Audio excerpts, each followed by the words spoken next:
Hello, welcome to OLT 322, African American Literature. This is a discussion of Lecture 10 on James Baldwin and Go Tell It on the Mountain. My name is Warren Reed, and today we're going to mention James Baldwin briefly, and then talk about some ideas about identity, and then do a little overview of the themes of the characters in Go Tell It on the Mountain. So, first of all, James Baldwin was born in 1924, so he began his writing career sort of as the Depression was finishing and a new era in American society was beginning. And he published Go Tell It on the Mountain in 1953. James Baldwin devoted all his life to writing about American society. He saw his writings as one man's attempt to bear witness to the reality. His writings are dominated by an introspective search for truth to promote human brotherhood. For Baldwin, blacks' existence was a search, whether conscious or unconscious, for identity. Identity requires a source of self-worth and dignity in a hostile white world. The reason for this, of course, is that slavery cut blacks off from their roots, and alienated and dehumanized them. Oppression based on their color after slavery has continued to maintain the problem. For Baldwin, there are four levels of identity for African Americans. They need an identity as black people with a history and a right to exist free from racial prejudices. So there's the group identity.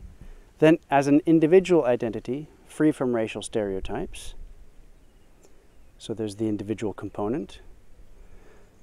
As professionals in any field, that they merit the freedom to create and disseminate ideas freely. So they're not black doctors or black teachers or researchers, they're just researchers, and their work is valued just as it is. And as American citizens, deserving and being accorded all the rights and privileges due them.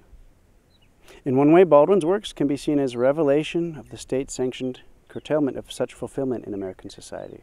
So he's exposing the failings to achieve those 4 points in his works. I'd like to quote also something else.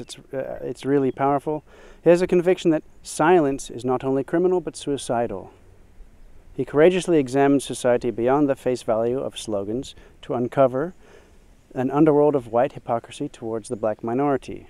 He's of the opinion that sincerity is missing with Americans. He counters this hypocrisy by showing that the unity of mankind by virtue of a shared humanity. This is extremely powerful. The shared humanity can overcome racism.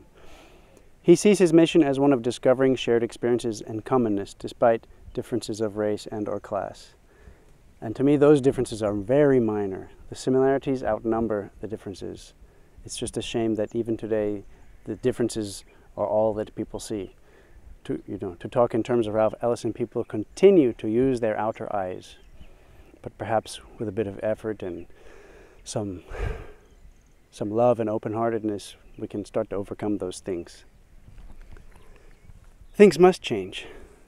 It's difficult, but people have to have the courage to face that effort, to drop their baggage, all their old ways and modes and hatreds, and to open their hearts, as I said.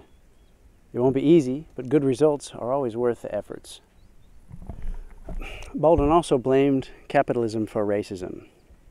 And I tend to agree if you think about something that I had a professor of black studies who introduced me to that idea. If you think, you have the Industrial Revolution, you have great big fields that need workers. Well, it's expensive to hire farm workers. So what do? You capture people, you use them as slaves. In terms of economics, slavery was a pretty good deal. Only, of course, in human terms, it's not a good deal. Racism helps capitalism because it allows people to think, white people, to think of black people as less than human beings, and thus you can exploit them with a clear conscience. And it's the same thing behind colonialism. If you look at all the propaganda sent back, oh, the Africans, they're lazy, they don't have technology, they have no history or anything like that. They're basically, blank slates laying around, just waiting for us to come and show them what to do and how to do it and to force them to do it. So anyway, not to get off on a big rant about that, but yes, I tend to believe that racism is closely tied to capitalism, even with colonialism. Okay, Go Tell It on the Mountain. This shows the relationships of preacher Gabriel Grimper with his family. It examines the nature and practices of the African American church, and it also depicts how social oppression causes interpersonal relationships to fail, as well as it causes the failure of love. Also, I want to point out to anybody who might get a bit angry about the comments that are made, these are comments about specific books, readings of books, and remember, these books are depicting a certain period of time in American society. So,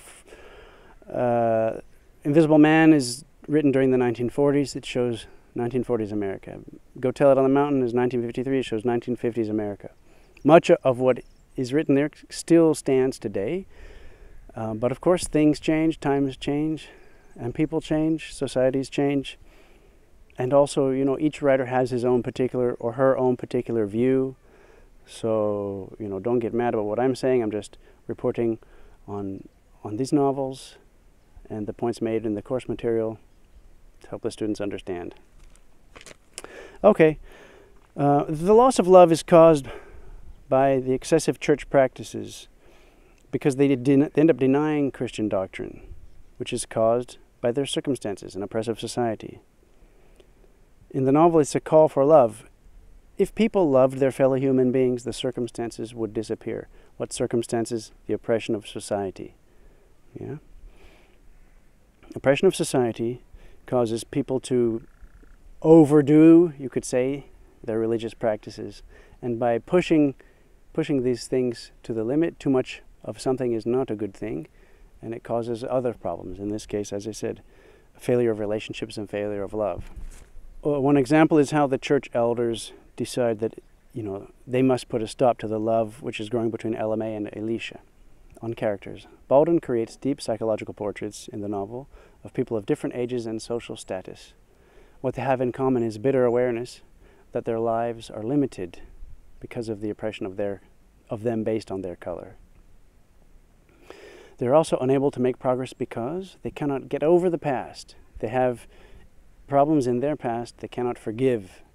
And, you know, if you start, your problems become weights, and then they build up over time. If you don't let them go, you end up dragging them, and pretty soon you can't even move forward. You have so much carrying around. So you have to let those things go. And that's what he's showing in the novel. By not facing the past, they can't get to know themselves enough to make changes and to find a new identity. They stagnate, and stagnation is death. They didn't evolve. Darwinism.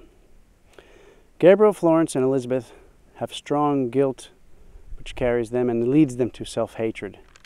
They hate their color, and they hate others who are like them. They can't relate to one another due to this hatred, and they cannot find happiness, and instead they escape their problems into religion. Religion offers them hope, you know, with the promise of heaven and a good afterlife in exchange for a rotten life now. And it acts as a shield from their problems. But the characters, you know, they act like they're so good Christians. They talk about being good Christians and show off as being good Christians, but their behavior says something else. They have no peace, and they keep trying to bring each other down. So actually, they aren't living their principles, and it's an internal conflict. So you can't be happy like that. They're unable to forgive, and so if you can't forgive, you can't love. Okay, these are the main points for Lecture 10 of the course material on James Baldwin and Go Tell It on the Mountain. Stay tuned for a few minutes. We're going to change the location, get me out of the sun a bit, and continue with Lecture 11, where we go deeper into Go Tell It on the Mountain.